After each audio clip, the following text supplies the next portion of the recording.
Hey guys, welcome to my channel. Aujourd'hui on est là pour un interview avec Sadani. Je vais la laisser se présenter rapidement et comme ça on va pouvoir commencer ce petit interview. Alors du coup salut tout le monde, moi c'est Sadani, j'ai 22 ans, étudiante, maman, épouse, entrepreneur, tout ce que vous voulez. Voilà. Double casquette, voire 4, voire 5. Ouais, voire 6. Du coup on va pouvoir découvrir ensemble son parcours. Ouais. Et let's start it.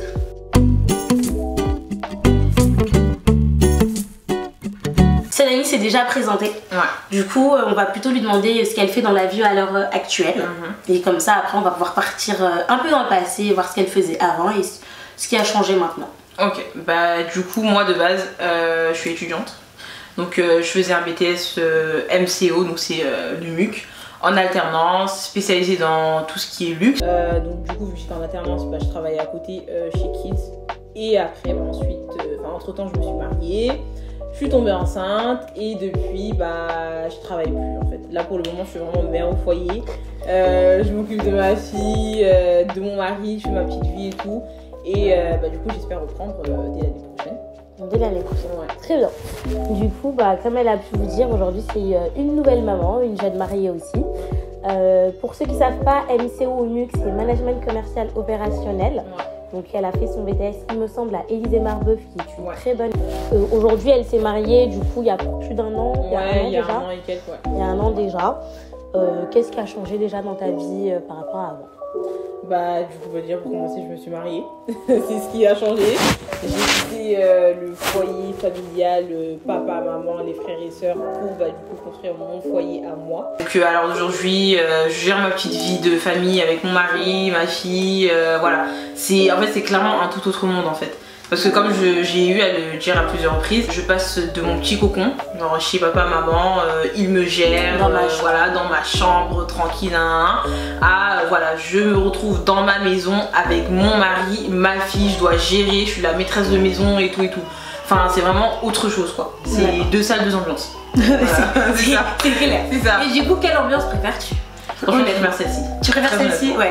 Voilà. Avec les parents, c'est bien, mais à un moment. C'est bien, mais à un moment, l'indépendance et tout. Faut y mettre un terme. Voilà, à un moment donné, c'est bon. Ça suffit. Comment on dit? Faut couper le cordon. Exactement, et je l'ai coupé. Elle l'a coupé. Du coup, sa petite fille a quelques mois aujourd'hui, elle est devenue maman. Ouais. Aujourd'hui, quel a été ton ressenti la première fois que tu as vu ta fille? Déjà, c'était trop bizarre. C'était bizarre parce que, en fait, déjà de base, pour les personnes qui me connaissent vraiment, je suis pas sentimentale. Vraiment, je suis pas sentimentale, je suis une personne assez renfermée. Je montre pas trop mes sentiments. Voilà, je suis dans ma petite bulle, tu vois. Et le truc, c'est que même pour me faire verser une larme, il faut vraiment que je sois très énervée ou que je sois super triste, en fait, tu vois. Mais le jour où je l'ai vue, en fait, ça m'a fait parce que je me suis dit mais moi je voyais ça à la télé en fait, je voyais ça à la télé. Aujourd'hui c'est moi qui suis maman, c'est moi, je l'ai sorti, c'est mon bébé. Enfin c'était bizarre et franchement je me suis mise à verser des larmes, mais voilà c'était bizarre. Des larmes de joie. De joie, ouais. De joie. J'étais surprise, heureuse, enfin voilà. Voilà une belle expérience, je pense aussi de savoir que aujourd'hui tu as été mise au monde par une personne et qu'aujourd'hui aussi tu donnes la vie. C'est ça. Donc je pense que c'est un chemin que toute femme rêve aujourd'hui. Ouais. Et quel a été ton ressenti durant la grossesse? Comment est-ce que tu as pris ça? Est-ce que tu l'as bien vécu? Est-ce que c'était un peu dur? Franchement, la grossesse, c'est une superbe expérience. En vrai de vrai. C'est vrai que voilà, c'est pas tout rose du tout. Ça, c'est un truc que tout le monde doit savoir. C'est pas tout rose. C'est pas en fait, tu tombes enceinte, t'accouches. C'est pas comme tu tombes enceinte.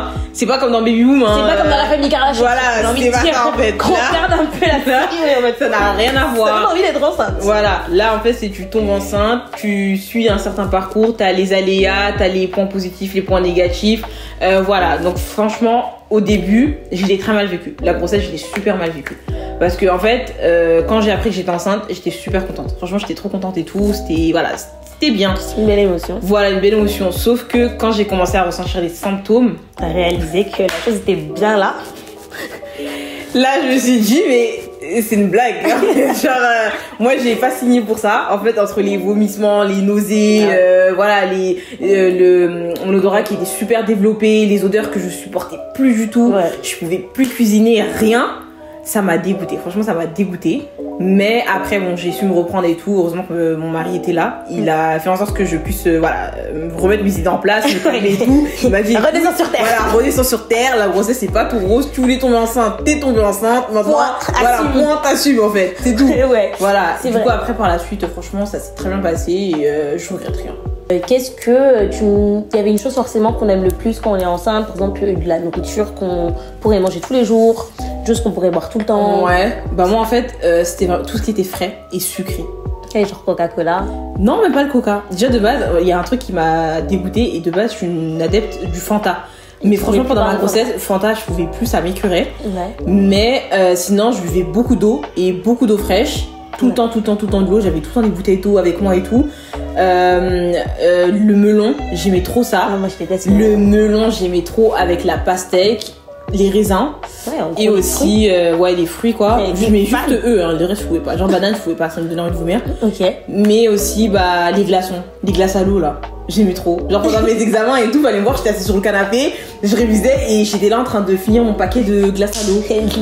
Les oasis. Ouais, voilà, c'est ça. C'est ça. Ouais, t'étais une meuf qui t'enchaînait le paquet. J'enchaînais le paquet. Mais il y en avait 12. J'ai terminé le paquet en 2 jours en fait. Ah ouais. Mais non, voilà, c'était ça. Franchement, mon truc, c'est ça. Ok, parce que c'est vrai qu'aujourd'hui, les femmes enceintes, comme tu dis, ils ont un odorat un peu plus développé. Et que, moi, j'ai pas fait cette expérience, mais mon entourage, même mes collègues, quand ils étaient enceintes, j'avais ma collègue, elle adorait boire du Vitel. Cette eau, elle me dégoûte. Non, franchement, le Vitel, j'aime pas. Elle me dégoûte. Ouais. Mon autre cousine, elle pouvait que boire. Comment elle s'appelle l'eau là? Épar. Ah non, c'est tout. Elle pouvait boire. Et jusqu'à présent, maintenant, elle boit que ça. Mais c'est des eaux dégueulasses. Ça, je comprends pas. Le goût de cette eau. Rempli de magnésium et tout. Ah non. Je comprends pas. Pourquoi vous aimez cette eau, vous les femmes enceintes? Je vais vous m'expliquer. Chef d'entreprise. Ouais. Saad a créé sa marque. Saad Couture, ouais. On va venir d'abord sur pourquoi Saad Couture, pourquoi ce nom. En fait, de base, je cherchais un nom. Vraiment, je cherchais un nom pour ma marque qui puisse me représenter, mais vraiment sous tous les angles, tu vois. J'ai cherché, puis à la fin, je me suis dit, mais pourquoi je me casse la tête? J'ai mon prénom. Je sais que mon prénom est assez rare. C'est pas un prénom que tu entends partout. J'ai vu la rareté, je me suis dit, franchement, autant que je suis mon nom. Déjà, Saad, mon prénom, ça veut dire double bonheur, à la base. Et je me suis dit, il n'y a que ça que je peux mettre comme nom de marque. Ouais. Saad Couture, point, en fait. Double bonheur. Voilà, double bonheur, couture, bonheur, couture, tout ce que tu veux. Et voilà, c'est tout, en fait. Voilà, c'est juste par rapport à ça. Ça fait combien de temps que tu as créé la société? Alors, la société, j'ai commencé à la créer en fin 2018, décembre 2018. Et j'ai sorti ma première collection et tout, vraiment en début 2019, février 2019 si je ne me trompe pas. Il me semble bien que le premier shooting a été fait à Dakar. À Dakar, shooting express. Je me rappelle très bien des premières photos.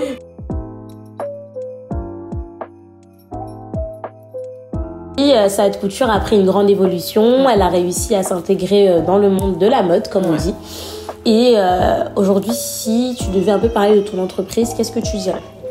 En fait, vraiment, mon entreprise, de base, c'est vraiment mon premier bébé, à la base. C'était vraiment un truc que je voulais faire depuis toute petite. C'est devenu ton deuxième. Là. Voilà, là, du coup, c'est... troisième, voilà, voire troisième place. Vraiment, c'était mon premier bébé et tout. Je voulais vraiment, rentrer dans le monde de la mode, faire mon truc à moi, auto-entreprendre et vivre de ma passion. C'est vraiment ce que je voulais faire à la base. Donc, j'ai fait ce qu'il y avait à faire. Et mon objectif principal, c'était vraiment de faire fleurir l'entreprise. Là, par exemple, les études que je fais actuellement, c'est plus pour mon entreprise. Oui. Parce que s'il y a bien un truc que je ne veux pas faire, c'est travailler pour quelqu'un. Non. Moi, je me suis dit, là, je le fais par obligation, parce que j'ai besoin de moyens, j'ai besoin d'argent, clairement. Investir dans la société. Pour investir dans la société. Oui, c'est tout en fait. Mais vraiment, là, ma marque, c'est vraiment un truc que je veux amener le plus loin possible, en fait. Tout à fait. Voilà. Projet, je suppose, qu'on va sûrement voir d'ici 2022. On a hâte, en tout cas, de voir ça. Je vais vous mettre, du coup, l'Instagram juste là. N'hésitez pas à la follow directement sur son compte Instagram de la marque. Je prépare plein de nouveautés, du lourd et tout. Donc, là, je suis en train de retravailler sur le compte Insta aussi. Donc, sachez qu'aujourd'hui, Saadani, elle dessine toutes ses collections. Et moi, je suis la preuve concrète parce que je l'ai vue faire face à moi en 5 minutes. J'étais vraiment choquée. Je fais toujours en sorte de dessiner à ce qu'on me demande. Elle a fait un croquis, j'étais en mode sérieux? Ouais. Toi, tu sais faire ça, genre? T'es sûr qu'on n'apprend pas ça en BTS, hein? On a fait BTS, mais on n'a pas appris ça. On l'a appris comme ça, voilà, sur le tas. C'est quoi ton plus beau souvenir De Sad Couture? De Sad Couture. Mon plus beau souvenir de Sad Couture, vraiment, c'est les débuts. Hein. Les débuts. Mon plus beau souvenir, c'était vraiment les débuts. Quand vraiment j'ai organisé mon voyage pour créer la marque, vraiment pour pouvoir créer les tenues, faire les photos, organiser tout le shooting, etc. et faire le lancement, ça a été mon plus beau souvenir. Parce que quand j'ai vu l'impact que ça a eu, l'effet que ça a eu et tout, le résultat, j'ai été tellement contente que je me suis dit, là, ça se concrétise en fait. Tu vois. Là, quand j'ai fait le lancement, que j'ai j'ai partagé un petit peu les vidéos sur les réseaux sociaux et tout, et que j'ai vu l'ampleur que ça a eu pendant près d'une semaine, je voyais ma tête partout. En fait. Sur Snapchat, voilà, je me suis dit, mais en fait, la com que j'ai faite, elle est ouf. Oui, ça a bien marché aujourd'hui parce que déjà, je pense que nous, les Sénégalais en général, quoi qu'on dise, on a quand même un soutien social et un soutien sur le business des gens. Ça veut dire qu'aujourd'hui, peu importe qu'on connaisse ou pas la personne, on arrive à la soutenir facilement sur les réseaux sociaux. Et ça, je trouve que c'est une très belle chose de notre communauté. Et surtout qu'aujourd'hui, tu as fait quelque chose que tout le monde n'avait pas fait. Tu as réussi à justement te démarquer des autres. Parce que les couturiers au Sénégal ou dans le monde, il y en a plein. Il y a assez de large aujourd'hui. Et surtout, réussir à développer cette marque petit à petit en n'écoutant que ta personne et justement en concoctant tes débuts et tes tenues du début à la fin. C'est ce qui a fait la différence aujourd'hui. T'as ramené quelque chose que tout le monde n'oserait pas forcément porter, que tout le monde ne pensait pas forcément porter un jour. Et justement, tu as réussi à donner cette petite touche en plus qui a fait que voilà, ça a marché. Donc nous, on a hâte de voir un peu ce qui va se passer en 2022. Moi aussi, je souhaite à Sad Couture plein de bonnes choses. Merci beaucoup. Donc moi, ce que je voulais savoir aujourd'hui, c'est comment tu vois ta vie dans 5 ans. Dans 5 ans? Bah là déjà, peut-être avec d'autres enfants, pour commencer. Donc la petite te suffit pas. Pour commencer, bah avec ma Elle a été trop calme, je crois. Ça donnait pas quelqu'un de si calme, elle s'est dit bon. Peut-être qu'on va retenter, Je m'attendais à quelque chose d'un peu plus grincheux. Au final, elle a été un peu trop calme pour moi. Ça me suffit pas encore. Non, mais sérieusement, enfin. Après, c'est bien de faire des enfants tôt, je pense, aujourd'hui. Oui, exactement. Ça permet aussi de pouvoir les éduquer correctement et avoir un bon suivi. Moi, je suis pour, en tout cas. Je suis pour. Donc voilà, avancer avec ma petite famille tranquillement. Comme j'ai dit, aller le plus loin possible dans mes études parce que je compte pas m'arrêter là. C'est important les études. Voilà, là j'ai mon bac plus 2. Je vais aller au maximum jusqu'à mon bac plus 5 déjà, jusqu'au master. Ensuite, gérer Sad Couture au mieux parce que comme tu as eu à le dire, j'ai l'intention de reprendre parce que je vais faire une pause due à ma grossesse, le mariage et tout. Problème d'organisation, voilà, là je suis en train de tout revoir. Confinement, hein, c'est ça, l'organisation et tout, galère sur galère. Je me suis dit bon meuf, fais une pause, là t'as bien taffé et tout, fais une pause et après tu reprendras mieux.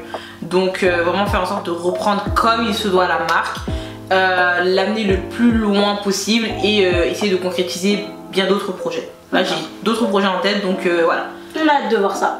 J'ai hâte de vous montrer. Aujourd'hui, Tadani aussi gère un compte Instagram, donc son compte Instagram perso où elle arrive à nous donner plein de conseils, plein d'anecdotes, mais où aussi elle parle de sujets qu'aujourd'hui on va dire assez tabous entre parenthèses, que les gens n'osent pas forcément aborder. Et comment t'es venue cette idée? C'est tout bête, genre ce jour-là je me promenais avec mon mari et tout. On parlait et je lui disais franchement là le fait de ne rien faire et tout ça me stresse. J'ai peur de m'ennuyer pendant 1 an parce que de base moi je suis pas comme ça. En fait il faut tout le temps que je fasse quelque chose. Je suis jamais restée comme ça, les bras croisés sans rien faire. Je m'ennuie vite en fait. Du coup je me suis dit mais en fait comment je vais faire genre quand tu vas aller au travail, moi toute seule à la maison avec Lélia et tout. Voilà franchement flemme quoi. Et il m'a dit bah pourquoi pas utiliser ton compte Insta pour parler de son expérience, de la grossesse, de partager tout ce qui est bébé, le mariage et tout. Et voilà, au moins ça pourra t'occuper. Et je lui ai dit franchement c'est pas bête. Je pense que c'est une très bonne idée. Tout à fait. Du coup c'est comme ça que le jour même j'ai commencé à poster et tout des trucs et j'ai vu que ça intéressait beaucoup de filles. Les gens comme moi. Ouais, ça intéressait grave. Je recevais plein de retours en mode ah oui il se passe ça pendant la grossesse, ah il y a ça et il y a ça, il y a ça. Et je me suis dit mais en fait j'aurais pas fait mieux en fait que ça. C'est très cliché je pense déjà aujourd'hui la grossesse on s'attend à ce que on tombe enceinte on accouche. C'est ça alors que moi il y a 9 mois les gars. J'ai été claire, nette et précis. Dès que j'ai commencé j'ai dit oubliez tout ce que vous pensez de la grossesse. Non mais c'est vrai. Zappez. Aujourd'hui c'est ça voilà. Dans le film c'est un film qui dure 1 heure. On a le temps de l'avoir tomber enceinte et on attend d'avoir accouché. Donc on se dit, bon, c'est ça. Pas si dur que ça, tu vois, la grossesse. Même quand même dans les émissions que tu regardes, hein, du genre Baby Boom et tout. Je regarde pas ce genre d'émission. On te montre. Ce genre d'émission, ça me. On te montre quoi? T'arrives à l'hôpital, t'es sur le point d'accoucher, on te pose sur la table, tu pousses un petit peu, tu souffres un petit peu vite fait. C'est pas ça du tout. Et après, on te montre le moment où la famille vient te voir, t'es bien habillée, bien sapée, bien maquillée avec le bébé dans les bras. Je suis désolée, moi quand j'ai accouché, j'étais pas comme ça. J'étais souffrante sur le lit en fait. À cause d'épisiotomie, j'étais au bout de ma vie, j'ai été réhospitalisée, j'ai vécu galère sur galère avec l'accouchement. Carrément, j'ai déprimé en fait à la fin. J'étais pas bien. Et c'est là que j'ai dit en fait, il faut que j'utilise cette page à bon escient. Que je puisse montrer à tout le monde les réalités, vraiment ce qui se passe vraiment. Parce que le problème en fait, c'est que on nous dit pas tout en fait. On ne sait pas tout de la grossesse, on ne sait pas tout de l'accouchement, on ne sait pas ce qui se passe réellement. Tu vois, nous on se dit juste j'ai envie d'avoir un bébé et tout, j'ai tombé enceinte et je pense que tout va bien se passer, alors qu'au final en fait tu peux soit ça se passe très bien du début jusqu'à la fin, soit ça se passe très bien du tout en fait. Oui, c'est vrai. Est-ce que t'as vécu le Covid? Par rapport à quoi? Confinement, t'étais pas encore enceinte, t'allais te marier. Tu préparais ton mariage pendant le premier confinement. Ouais. Comment est-ce que t'as vécu? Franchement, le premier Covid en soi, le premier confinement pardon, je l'ai pas senti en soi. C'est peut-être un premier Covid aussi, tu sais, il y a eu tellement de variants entre. Ouais, non, parce que déjà le premier confinement, à ce moment-là, avec ma sœur, on n'était pas encore mariés. Non, vous étiez pas encore mariés. Non, on n'était pas encore mariés. Ensuite, donc il y a eu ils ont un petit peu allégé les restrictions, donc on en a profité pour se marier. Après ça, on a fait nos petites vies et tout. Et quand il y a eu un autre confinement, je pense que c'était quand on devait aller à Porto. Vous étiez déjà à Porto? Ouais, on était à Porto. À ce moment-là, on était à Porto et en soi, après je suis rentrée et en soi, moi je l'ai pas plus senti que ça, dans la mesure où mon travail, ils n'avaient pas changé grand-chose. C'était plus les horaires qu'ils avaient changé. Okay. Mais sinon, je travaillais quand même parce que du coup, j'étais conseillère de vente, donc j'étais tout le temps sur place. Mais sinon, vraiment, je l'ai pas plus senti que ça. Hein. Vraiment, j'ai pas plus senti que ça parce que j'allais au travail comme d'habitude, etc. Bon, par contre, à ce moment-là, j'étais plus en arrêt que d'habitude parce que je venais de tomber enceinte et les symptômes, je les sentais. Mais sinon, mis à part ça, rien. Après, c'est plus, je pense, par rapport à cette couture, je l'ai quand même senti. Parce que moi, de base, par exemple, je travaille avec les GP. Donc quand j'ai des commandes, donc les GP c'est les co-valiseurs qui font la navette entre Paris et Dakar et d'autres pays.